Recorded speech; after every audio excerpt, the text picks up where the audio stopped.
아멘. 우리 하나님 아버지와 주 예수 그리스도로부터 오는 은혜와 평강이 여러분 모두에게 함께 하시기 바랍니다. 다른 거 좀 뮤트 좀 해주세요. 또 울려요. 마이크가 울려서 음악 켰던 거 뮤트를 좀 다 해주시기 바랍니다. 예, 됐습니다. 오늘 말씀의 제목은 무리들과 제자들이란 제목으로 같이 은혜를 나누겠습니다. 수많은 무리가 예수님을 따라갔습니다. 그러니까 예수님이 가실 때마다 늘 많은 무리들이 따라가요. 그리고 그 가운데 또 제자들도 있습니다. 오늘 많은 무리들이 따라오는 걸 보면서 예수님이 돌이켜서 이렇게 돌아보면서 그들에게 이렇게 말씀을 하십니다.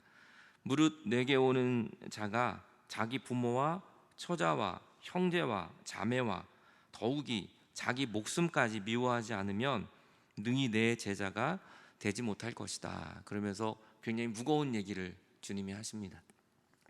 오늘 무리들과 제자들이라는 두 단어가 나옵니다. 그럼 제자와 무리들의 특징이 무엇일까요? 무리들은 그렇다 그래요. 자기의 유익을 위해서 예수님을 따라가면 무리입니다. 그냥 무리인 거예요. 그냥 하나의 그 사람이고 하나의 군중인 것이지 주님의 제자가 아닙니다. 내 유익을 위해서, 그리고 내 자신이 필요하면 따라가고 내 유익에 필요가 없고 필요 없으면 떠나가는 것, 이것이 무리들입니다. 근데 예수님의 제자는 달라요. 우리 예수님의 제자들은 나에게 유익이 없다 할지라도 주님을 따라갑니다. 나의 필요가 아니라 예수님이 나를 필요로 하신다면 나는 헌신하게 됩니다. 그게 바로 제자들인 거죠. 나의 유익과 나의 필요는 상관없어요. 그저 예수님이 나를 필요로 하시고 예수님께 받은 은혜가 너무 감사하여 주님을 따라가는 겁니다. 근데 오늘 예수님 그 무리들을 향하여 돌이켜보면서 자기 부모 또 처자 또 형제자매 더욱이 너 자신까지도 미워하지 않으면 나의 제자가 되지 못할 것이다, 이런 얘기를 하고 계십니다. 미워하다라는 말이 헬라어로 미세오입니다. 이것은 덜 사랑하다라는 뜻이에요. 그러니까 주님이 다시 말하면 여러분 부모를 미워하면 어떡합니까? 예수님도 하나님도 내 부모를 공경하라고 십계명에도 있어요. 우리가 오해하면 안 됩니다. 주님이 미워하라는 건 우리가 인간적으로 미워하는 것이 아니라 무엇을 덜 사랑하는 그 미세오라는 단어를 사용하고 있어요. 그러니까 우리가 하나님보다 더 사랑해야 될 것이 무엇인가? 주님보다 더 사랑하고 있는 것이 있다면 그것보다 하나님을 더 사랑해야 된다는 것을 말씀하고 있어요. 왜냐하면 부모님조차도, 부모님은 우리를 구원할 수 없기 때문이에요. 부모님 우리를 낳았고 길러주신 그 사랑은 너무나 놀랍습니다. 부모님의 사랑 앞에 우리는 할 말이 없을 정도예요. 하지만 아무리 사람이 나를 사랑해도 그 사람은 나를 구원할 수 없기 때문입니다. 그리고 예수님은 우리를 위해 십자가를 지고 죽으셨잖아요. 우리를 구원하셨잖아요. 근데 그 주님을 사랑하는 것은 마땅하고 당연한 것입니다. 그런데 우리는 하나님이 응답해 주시면 하나님보다 물질을 더 사랑하고 주님이 나에게 응답해 주지만 그 응답을 더 사랑하고 있기 때문에 오늘 그러한 마음으로는 예수님의 제자가 될 수 없다라는 것을 오늘 무리들에게 말씀하고 있는 것입니다. 저는 여러분이 하나님을 정말 하나님을 가장 사랑할 수 있는 여러분들이 되시기를 바랍니다. 여러분 부부가 결혼을 했는데 남편이 한 아내를 가장 사랑해야 되는데 그 아내는 덜 사랑하고 다른 여자들을 더 사랑하면 그 가정 문제가 생기는 거 아니겠어요? 여러분 아내들도 마찬가지죠. 내 남편을 가장 사랑해야 되는데 내 아내는 덜 사랑하고 다른 여자들을 더 사랑하면 문제가 생기는 거 아니겠어요? 여러분 우리가 하나님을 정말 더 사랑해야 되는데 우리는 피조물을 더 사랑합니다. 하나님이 만들어 놓은 걸 더 사랑하고 있는 모습을 우리는 보게 됩니다. 오늘 주님이 그것을 말씀하는 것이죠. 요즘은 이 조물주보다 더 높은 게 있다 그러잖아요. 조물주보다 더 높은 게 건물주다, 이런 말이 있습니다. 조물주보다 건물을 더 사랑하고 물질을 더 사랑하는, 그걸 우리는 덜 사랑해야 된다라는 것을, 그렇지 않으면 주님의 제자가 될 수 없다는 것을 말씀하고 있는 것이죠. 계속해서 이렇게 말씀합니다. 이 마태복음을 보면 한 사람이 두 주인을 섬기지 못한다. 그래서 이 구체적인 그 미세오, 덜 사랑한다는 거에 반대말인 더 사랑하다는 것이 오늘 마태복음에 나와 있습니다. 이 한 사람이 두 주인을 섬기지 못하는데 혹 이를 미워하고 저를 사랑하거나 혹 이를 중히 여기고 저를 경히 여깁니다. 너희가 하나님과 재물을 겸하여 섬길 수 없다. 정말 하나님을 사랑한다고 말하지만 자세히 알고 봤더니 재물을 더 사랑하고 있고 나의 욕망을 더 사랑하고 있고 하나님을 이용하고 있는, 나중에 하나님을 이용해서 나의 유익을 취하려고 하는 그러한 모습들, 그것은 제자의 길이 아니다라는 것을 말씀해주고 있는 것이죠. 우리가 정말 사랑해야 될 분은 오직 하나님 한 분이시다라는 것입니다. 오늘 신명기 말씀을 봐도 이렇게 말씀하고 있습니다. 곧 내가 오늘 너에게 명령하여 내 하나님 여호와를 사랑하고 그 모든 길로 행하며 그 명령과 규례와 법도를 지키게 하는 것이다. 그러면 내가 생존하며 번성하게 되고 또 하나님 여호와께서 내가 가서 차지할 땅에서 너는 복을 받게 될 거다. 여러분, 복 받으려고 믿는 게 아니라 하나님을 사랑하고 너는 이 명령과 하나님을 사랑하면 나중에 모든 것들은 하나님이 번성하게 하고 더 좋게 해주신다는 겁니다. 근데 우리는 번성하기 위해서 복 받으려고 예수님을 믿으면 순서가 잘못된 것입니다. 저는 오늘 여러분들이 정말 다른 것들을 덜 사랑하고 하나님을 정말 진심으로 가장 사랑하는 여러분들이 되시기 바랍니다. 이것이 제자가 되는 첫 번째 길이라는 것을 말씀하고 있습니다. 그래서 주님이 또 이런 말씀을 하세요. 주님을 가장 먼저 사랑해야 될 뿐만 아니라 두 번째는 누구든지 자기 십자가를 져야 된다. 그리고 나를 따라야 된다. 자기 십자가를 지고 따르지 않으면 능히 내 제자가 될 수 없다라고 예수님은 또 한 번 말씀을 하고 계십니다. 이 십자가를 진다는 것이 람바노라는 헬라어입니다. 이것은 그저 지는 게 아니라 십자가를 취하는 거예요. 내가 이 십자가를 꽉 붙들어서 내 것이 되는 것입니다. 그러니까 우리가 어떠한 힘들고 어려울 때 십자가를 집어 던지고 가는 게 아니라 그 십자가를 끝까지 붙드는 거, 이것이 바로 제자들의 모습이라는 것을 우리는 알게 되는 것이죠. 여러분, 귀중하면 귀중할수록 우리는 그것을 꽉 붙잡습니다. 오늘 여러분의 자녀들을 우리 꽉 붙잡지 않아요? 너무 귀하니까. 그러면 여러분은 일주일 동안 무엇을 꽉 붙잡고 오셨습니까? 십자가입니까? 아니면 물질입니까? 세상의 모든 죄악입니까? 그럼 주님은 우리를 정말, 하나님은 우리를 놓지 못하세요. 우리가 너무나 귀한 존재이기 때문인 거죠. 십자가를 저는 여러분들이 질 수 있는, 십자가를 취할 수 있는 그런 제자들이 다 되시기를 바랍니다. 저희 우리나라에 좀 유명한 교수님이 한 분 계신데, 그분이 이제 사은회 때 아이들한테 이제 축하를 받는데 한 여학생이 금으로 된 십자가를 목걸이를 하고 왔더래요. 사은회니까 뭐 좋게 하고 와야 되지 않습니까? 금으로 된 십자가를 하고 왔길래 그 교수님이 그랬답니다. 이복에 십자가 참 예쁘네. 근데 십자가는 목에 거는 게 아니라 지는 거야. 질 때 능력이 나타나는 거야. 그랬더니 그 여학생이 돌아서면서 그랬다는 거죠. 교수님, 내가 좀 급해서 어딜 막 뛰어갈 때는 십자가가 뒤에 져집니다. 이렇게 돌아가서. 그런 십자가 지는 거 아니죠. 내가 그런 작은 십자가가 아니라 정말 내가 십자가를 붙드는 겁니다. 어려움과 고통과 이런 광야 속에서도 그 십자가를 붙드는 사람은 예수님의 제자가 될 수 있는 것이죠. 돈이 많고 능력이 많아서가 아닙니다. 오늘 그 나를 구원한 십자가, 그 십자가를 여러분들이 꼭 취하는 귀한 복이 있기를 바랍니다. 제자도라고 하는 책이 있어요. 데이빗 왓슨이라는 분이 쓴 책인데요. 이 책을 보면 총 4부로 이렇게 나누어져 있어요. 1부는 제자는 공동체로 부르셨다. 제자 공동체로 하나님 우리를 다 부르셨어요. 이렇게. 우리도 다 제자 아닙니까? 2부에서는 뭐라고 말하냐면 성장하는 제자로 부르셨다. 그냥 와서 있는 게 아니라 그 제자가 점점점 성장할 수 있도록 부르셨다. 세 번째 3부에서는 말씀을 증거하는 제자로, 그냥 나만 있는 게 아니라 말씀을 증거하라고 성장시키는 거예요. 하나님의 이 살아있는 말씀을 증거하는 제자로 부르셨다. 4부에서는 뭐라고 말하냐면 대가를 지불하는 제자로 부르셨다. 대가 지불이 있는 거예요. 정말 예수님의 제자가 되면 그저 놀고 먹는 게 아니라 뭔가 모르는 대가 지불이 있다는 거예요. 그래서 이렇게 말합니다. 이 데이빗 왓슨은 구원은 누구나 믿음을 가지면 구원은 누구나 받을 수 있다. 그렇지 않습니까? 누구든지 주의 이름을 구원을 받아요. 누구든지 구원은 받을 수 있다. 하지만 제자는 아무나 되는 것이 아니다. 제자는 아무나 되는 것이 아니다. 나는 제자인가? 당신은 제자인가? 라고 이렇게 질문을 합니다. 여러분, 예수님의 제자들은 예수님께 배우고 예수님께 훈련을 받고 예수님과 함께 끝까지 동행합니다. 비가 와도 폭풍이 와도 주님과 동행합니다. 그리고 대가를 지불합니다. 이것이 바로 제자의 길이라는 것이죠.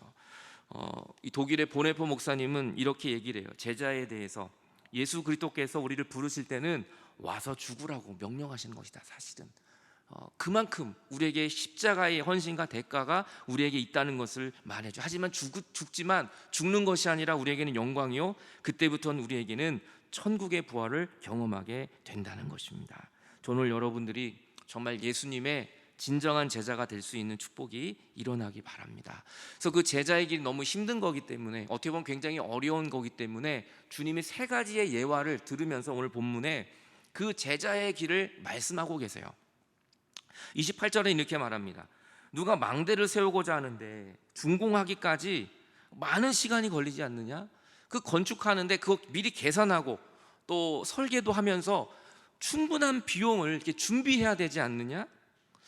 그렇게 안 하면, 그렇게 아니하여 그 기초만 쌓고 능히 다 이루지 못하면 보는 자가 다 비웃게 될 것이다.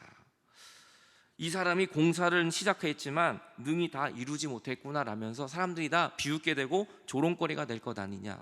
이것이 바로 예수님 이 시대에 헤롯이 백성들의 민심을, 환심을 사기 위해서 많은 건축물들을 세웠어요. 그러다가 짓다 만 것들이 너무나 많았어요. 그래서 예수님이 그것을 비유로 말씀하는 것이죠. 너희도 제자가 된다고 하면서 처음에는 막 하겠다고 말하지만 중간에 멈추고 중간에 끝이 완성이 되지 않는 그러한 모습이 되면 어떡하느냐. 그러면서 주님이 그 십자가의 이야기를 하시는 겁니다.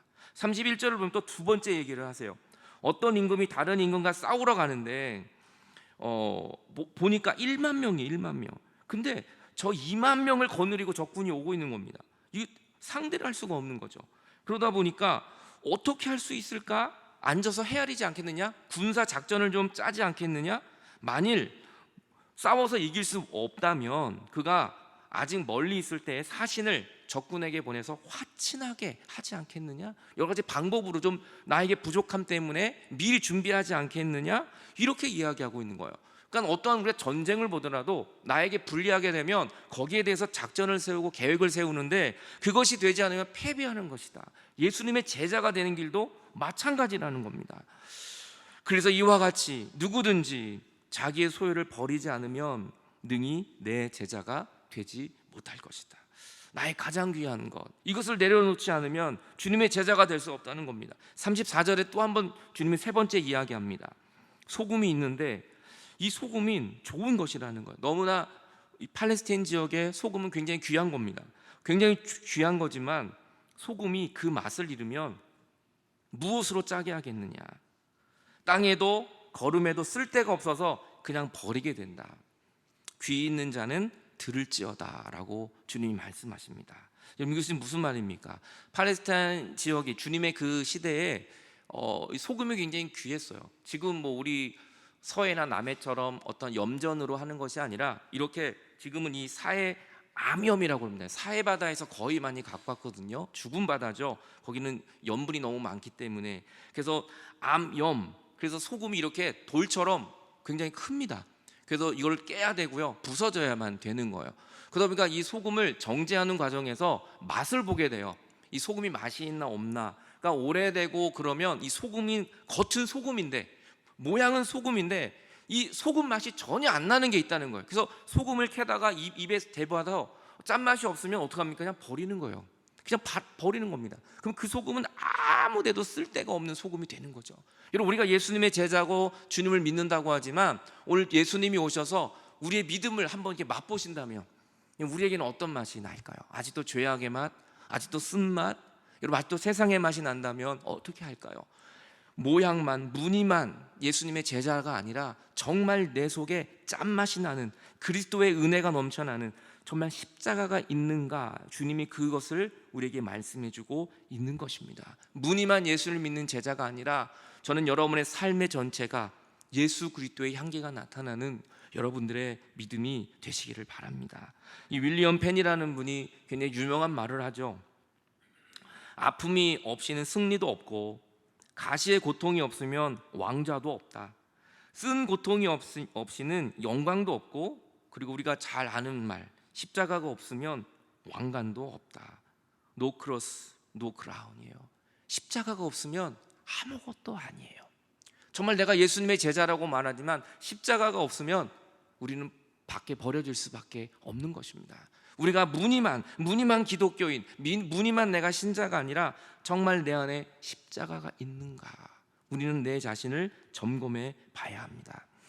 이번 주 내내 우리는 이제 새벽 예배 때 본문이 여호수아 본문입니다. 그래서 여호수아서 1장, 2장, 3장까지 보고 있는데 여호수아 3장을 가보면 이러한 말씀이 있어요. 이제 요단강을 건너게 됩니다. 모세는 홍해를 건넜지만 여호수아는 요단강을 건너게 돼요. 그때 하나님이 제사장을 불러서 하나님의 언약궤를 어깨에 매라고 그럽니다. 그 언약궤는 어깨에 매야 돼요. 힘들지만 제사장이 직접 어깨에 매야 됩니다. 그리고 제사장들이 어깨에 메고 어떻게 하냐면 요단강을 밟으라고 얘기를 해요. 이때 요단강은 모맥식이기 때문에 물이 굉장히 높습니다. 사람 키보다도 훨씬 위험합니다. 근데 거기를 제사장이 먼저 발로 밟고 가라고 얘기를 해요. 그때 제사장이 믿음으로 밟습니다.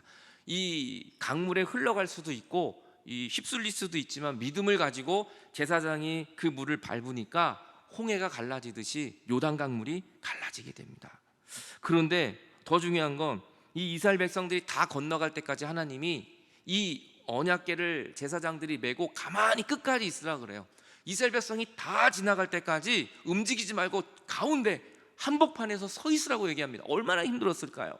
얼마나 이 땀이 나고 또 얼마나 무서웠겠어요? 옆에 이 물들이 덮치면 맨 마지막까지 있다가 물이 덮치면 죽는 거 아니겠어요? 굉장히 힘들고 어렵지만 제사장들은 이 말씀에 순종을 하고 끝까지 서 있습니다. 그래서 이스라엘 백성들은 안전하게 요단강을 건너가게 되죠. 여러분, 이것이 바로 십자가의 능력입니다. 오늘 여러분의 인생의 한복판에 예수님이 십자가를 지고 계십니다. 그래서 우리는 처음부터 끝날까지 안전한 거예요. 물이 우리를 범람하지 않습니다. 아무리 힘들고 어려운 환경이라 할지라도 예수님이 우리 인생의 한복판에 십자가를 지고 서 계시기 때문에 우리는 안전한 것입니다. 오늘 여러분의 가정에, 오늘 어머니들이 여러분의 힘들고 어려울 때 한복판에서 십자가를 지고 서 계셨기 때문에 오늘 우리의 가정에 이렇게 행복이 찾아온 거 아니겠습니까? 누군가의 이 십자가가 많은 사람들을 행복하게 하는 것입니다. 저는 이 추석에 여러분들이 이 십자가를 질 수 있는 여러분들의 믿음이 저는 되시기를 바랍니다. 그리고 하나님 여러분 가정 속에, 이러면 힘들고 지쳐있는 인생 속에 여러분의 인생의 한복판에 십자가를 지고 계신다는 사실 또한 믿을 수 있기를 바랍니다. 그래서 우리의 영혼은 지나가는 길이 너무나 힘들고 어려워도 감사함으로 걸어갈 수 있는 건 주님의 십자가가 나를 붙들고 있기 때문인 것입니다. 특별히 이번 추석에 또 저희 교회에도 예수님 안 믿는 가정들이 있어요. 그러니까 부모님이나 또 시댁이나 또 형제들 중에 예수를 믿지 않아서 또 재산 문제로 힘들어하는 가정들이 여러 가정이 사실 계십니다. 그래서 고민을 많이 해요. 이번에 어떻게 해야 되는지, 제사를 해야 되는지, 절을 해야 되는지, 어떻게 해야 될지 정말 많은 고민입니다. 하루아침에 해결될 수는 없어요. 하지만 저는 믿습니다. 그분들을 하나님이 믿지 않는 시댁에 선교사로, 십자가로 저는 보내셨다고 믿습니다. 그곳에서 우리가 묵묵히 기도하며 십자가 붙들고 서 있을 때 하나님께서 요단강을 가르시고 홍해를 가르셔서 여러분의 그 십자가를 통하여 가정에 놀라운 역사들이 저는 일어나게 될 줄로 믿습니다. 그 십자가는 힘든 것입니다. 어떻게 보면 어려운 것입니다. 하지만 그 십자가는 우리를 살리는 것이기 때문에 우리는 오늘도 무리들의 거리를 걸어가는 것이 아니라 제자의 길을 걸어가게 되는 것입니다. 그 무리들은 기적을 봅니다. 기적이 없으면 다 떠나가는 겁니다. 하지만 제자들은 기적이 있건 없건 우리는 그 십자가를 붙들고 걸어가는 것이죠. 여러분, 십자가가 없다면 왕관은 있을 수 없습니다. 왕관 전에는 십자가가 있는 것입니다. 오늘도 그 십자가를 붙드는 여러분의 믿음의 발걸음이 저는 다 되시기를 바랍니다. 무리들이십니까? 제자들이십니까? 오늘도 예수님만 따라가는 그 제자들이 여러분의 삶이 되시기를 주님의 이름으로 간절히 축원합니다. 시간 같이 우리 찬양하겠습니다. 우리 찬양할 때 찬송가 458장입니다. 너의 마음에 슬픔이 가득할 때 주님이 위로해 주시리라. 아침 해같이 빛나는 마음으로 너 십자가 지고 가라. 기쁜 마음으로 그 십자가를 지고 가라. 내가 기쁘게 십자가 지고 가면 슬픈 마음이 위로를 받네. 오늘도 그 십자가가 우리를 살려줄 것입니다. 오늘도 주님의 제자가 되는 길의 필수는 바로 십자가입니다. 이 십자가의 마음을 가지고 같이 찬양하겠습니다. 너의 마음에 슬픔이 가득할 때 주가 위로해 주시리라. 아침에 같이 빛나는 마음으로 너 십자가 지고 가라. 참 기쁜 마음으로, 참 기쁜 마음으로 십자가 지고 가라. 내가 기쁘게 십자가 지고 가며 슬픈 마음이 위로받네. 때를 따라 주시는 은혜로, 때를 따라서 주시는 은혜로서 가란 심령에 힘을 얻고 주가 언약한 말씀을 기억 너 십자가 지고, 너 십자가 지고 가라. 참 기쁜 마음으로, 참 기쁜 마음으로 십자가 지고 가라. 내가 기쁘게 십자가 지고 가면 슬픈 마음이 위로받네. 내가 맡은 일 성실히 행할 때, 내가 맡은 일 성실히 행할 주님 앞에서 상 받으리. 주가 베푸신 은혜를 감사하며 너 십자가 지고 가라. 참 기쁜 마음으로, 참 기쁜 마음으로 십자가 지고 가라. 내가 기쁘게 십자가 지고 가며 슬픈 마음이 위로받네. 이 시간에 같이 기도할 때 여러분, 오늘도 주님을 그저 따라다니는 무리들에 속해 있지는 않습니까? 주님이 나를 부르셨을 때 내 속에 십자가가 혹시나 없지는 않습니까? 하나님, 오늘도 내가 정말 제자가 되기를 원합니다. 지금 이 길이 힘들고 어려운 길이 있다 할지라도 하나님의 십자가 붙들고 나를 위해 목숨을 버리신 주님을 위하여 오늘도 내가 그 길을 걸어갑니다. 내 사명의 십자가, 가정의 사명, 오늘 여러분의 모든 사명, 거기에 십자가가 있다면 우린 승리하게 될 것입니다. 주여, 내가 이 마지막 시대에 정말 예수님의 제자가 되는 나의 발걸음 되게 하여 주옵소서. 잠시 주 앞에 같이 기도하시겠습니다. 하나님, 오늘도 우리가 십자가를 버리는 게 아니라 주여, 폭풍이 올 때 그 십자가를 버리고 달아나는 것이 아니라 주님, 그 요단 한복판에 서기를 원합니다. 십자가 붙들고 내가 서 있기를 원합니다. 주님도 내 인생의 한복판에 주님이 서 계십니다. 십자가를 지고 피 흘리신 주님이 내 인생의 한복판에 서 계십니다. 그래서 우리는 요단강을 건널 수 있습니다. 하나님, 오늘도 그 십자가의 능력을 붙들게 하여 주옵소서. 나의 필요 때문에, 나의 유익 때문에 주님께 나오는 것이 아니라 그 십자가의 은혜, 주님 구원의 은혜, 나를 살리시는 그 하나님의 사랑 붙드는 우리의 믿음이 되기를 원합니다. 십자가로 걸어가게 하시고 이 추석에 하나님 가정에 있는 그 십자가를 우리가 증거할 수 있는 귀한 복이 임할 수 있도록 도와주옵소서.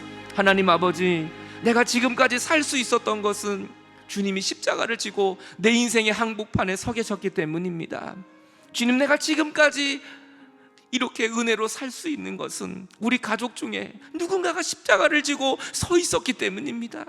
우리 어머니가, 아버지가, 우리 형제 중에 예수를 믿었던 그분이 정말 십자가를 지고 피 흘리며 서 있었기 때문입니다. 이제 주님, 나도 그 십자가를 지겠습니다. 그 십자가를 내가 품겠습니다.